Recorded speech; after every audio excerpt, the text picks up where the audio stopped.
Greetings to all participants in today's side event on agroecology and food security, and my thanks to FAO for inviting me to contribute a few thoughts to today's event.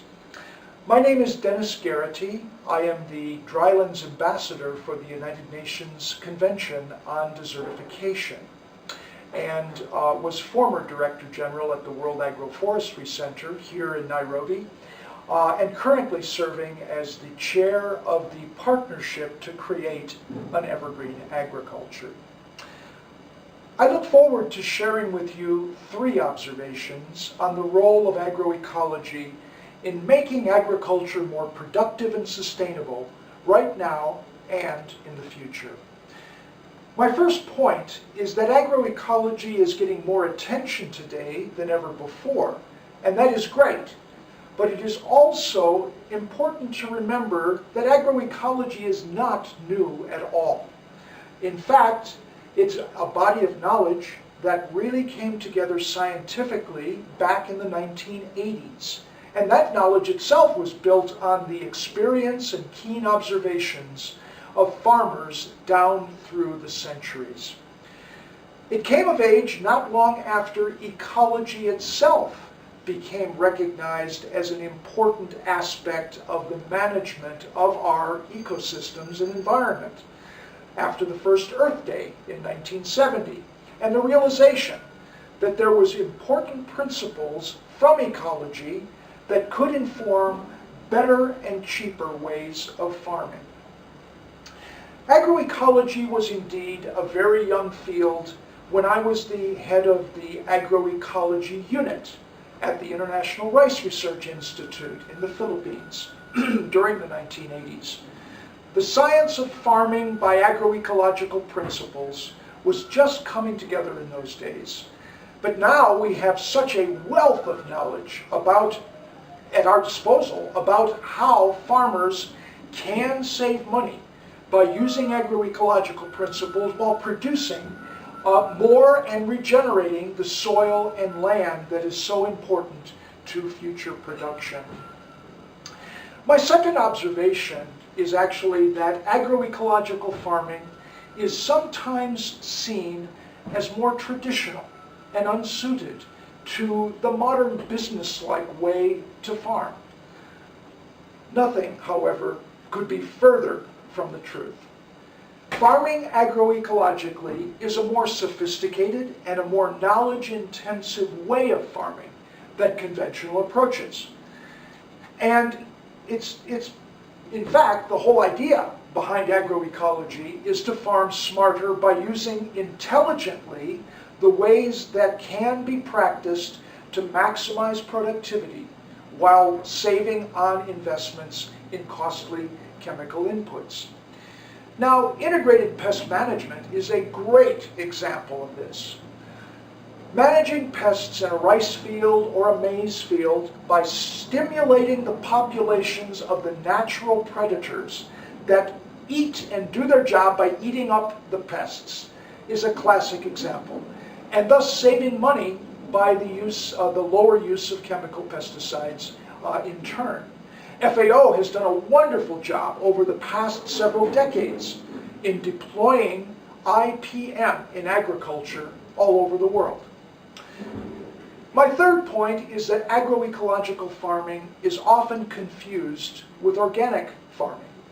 Organic agriculture is one way of practicing agroecology because organic farming does use agroecological principles.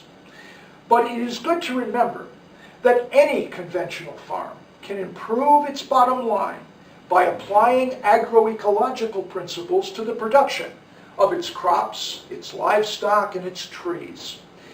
Be it a large input-intensive farm or a small farm, a cash-intensive farm or a cash-poor farm. The principles and practices of agroecology are being tailored to them all.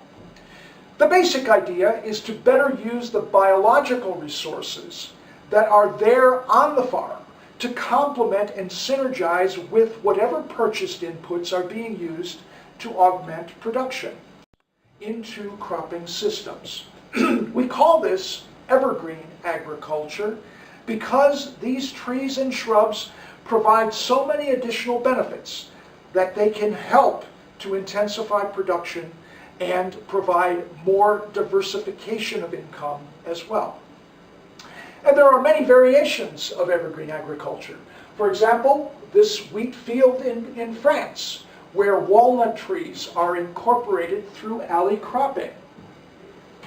Also, in countries like China and India, where wheat also is produced on millions of hectares by incorporating timber trees into the production system, earning more income, providing more biomass and organic matter, and also increasing total income dramatically. Well, in the tropical situation, there is an amazing range of evergreen agriculture farming practices, actually. One of the most exciting is the integration of nitrogen-fixing trees into farming systems of commercial zero-tillage maize production, like you see in this picture here. And in the drylands all across Africa, currently, millions of farmers are now culturing trees in their croplands in order to increase their yields and buffer those yields for climate variability, particularly drought stress. This practice is now being promoted by the African Union and the World Bank as a foundational practice on dryland farms all over the continent. I'm so proud that FAO's efforts are bearing fruit and that the Friends of Agroecology are providing a platform for the exchange of knowledge and views about how farmers everywhere can succeed better and the world can benefit more by applying the vast storehouse of knowledge, of science that we now have in agroecology. Through your efforts, these benefits can grow and be spread far and wide, and we can begin to imagine that someday all farming will be indeed agroecological farming. And then, I suppose, our children and grandchildren will look back at what we are doing today, and they will chuckle at how backward our so-called modern day ways of farming actually are, lacking the sophistication of applied agroecological knowledge. So let us get to work together. Thank you.